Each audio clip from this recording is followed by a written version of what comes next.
Folks, a federal judge issuing a blistering ruling against the Biden regime. The judge effectively blocking Biden officials like White House Press Secretary Karine Jean-Pierre, the entire DOJ, the entire FBI, from having any more contact with social media platforms for the purpose of censoring average Americans in violation of the First Amendment to the Constitution. For more on the legal and political implications of this decision, we're joined by Newsmax political analyst Mark Halpern and Gerard Filitti, senior counsel at the Lawfare Project. Gentlemen, welcome. Gerard, I want to start with you. The judge was clear. The Biden regime violated the First Amendment. What is the legal penalty for that? I, as an American, had my rights violated by Joe Biden and his regime. What is my recourse? Well, the legal penalty in this case is the Biden administration right now is prevented from continuing to contact social media companies with the purpose of limiting what people are saying, essentially to stop what conduct has taken place so far, trying to limit discussions on vaccines, trying to limit conversations that are right-wing in perspective or conservative in value. Beyond that, we have to see what the trial does on the merits. We have to see what the final judgment will be. This is not a trial for damages, for monetary compensation. This is about asserting the rights of Americans to be free from government compelling them to think or speak in one way. Yeah, perhaps there should be some monetary consequences for those who violate the Constitution, violate the people's rights. Mark, you speak to Democrats because they won't. You speak to them all the time. They won't give me the time of day.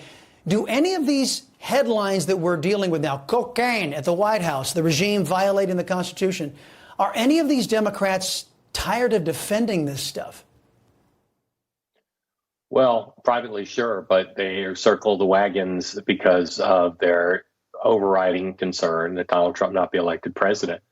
I think on the social media stuff, the reality is our government is still about 15 years behind or more understanding what the role government needs to be in regulating these industries.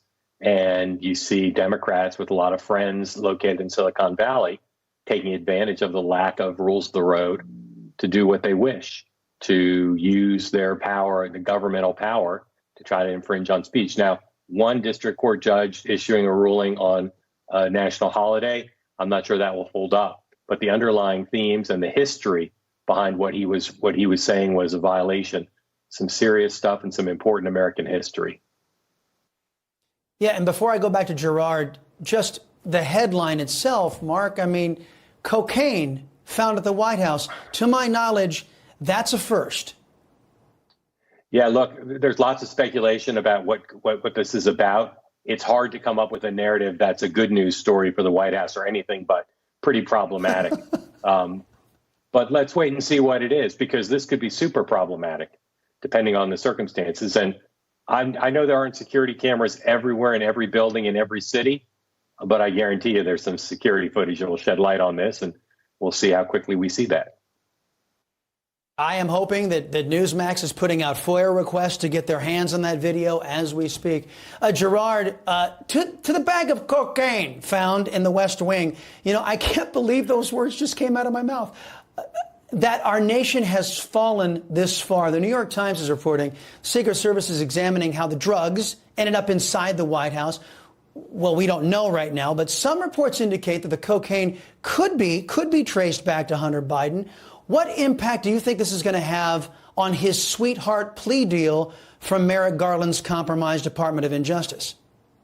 I was just about to joke that if the DOJ is missing any evidence from the Hunter Biden probe, they should best reach out to the White House right away. We don't know where that cocaine came from. The truth of the matter is D.C. is one of those cities where cocaine is not uncommon. We had a mayor who has done prison time for using it. So it should not be shocking, yet it is shocking. And let's not forget that the White House decorum has fallen to an all-time low. Just a few weeks ago, we had topless transgender people dancing out along the White House. So it's not just drugs. It's this administration is showing a disregard and disrespect for our institutions of government. What effect will it have on the Hunter Biden probe? That's a good question. I think that we have more unanswered questions about what Hunter Biden did, what Joe Biden knew, when he knew it. That's not going away anytime soon, and whenever we see a story like this, it just raises questions. Yeah, it raises a lot of questions. And Mark, I tell my team quite often, You know, when they talk about, when I ask about certain things we should be covering, you know, and some say, really, we got to do that? And I go, well, I'm not making the schedule. I'm not making the headlines. The New York Times and other pro-Biden media channels are suggesting that a group of tourists could have brought the drugs into the West Wing. Now, you have been at the White House many times. Why don't you tell the folks, is it plausible that a tourist could have placed a bag of white powder into the West Wing and nobody notices? That would not be at the top of my Professor Plum in the conservatory with a candlestick guess about what happened, Chris. It would be pretty low down on the list. Yeah. So are you shocked and surprised, Mark, that the New York Times would actually go there? Well, Chris, you and I have a policy to not spend every week talking about the what if this were a Republican president. But I've monitored a lot of news since yesterday, and I listened to entire newscasts on the radio, looked at entire homepages of news organizations without a word of this story. If this were a Republican president, you'd be seeing mugshots, headshots, henhouse, outhouse. Everybody be looking to figure out, get to the bottom of this. Yeah, with Hunter Biden involved, it could be penthouse. Okay, Mark Halpern and Gerard Filitti, thank you very much, guys. Appreciate the time. Coming up,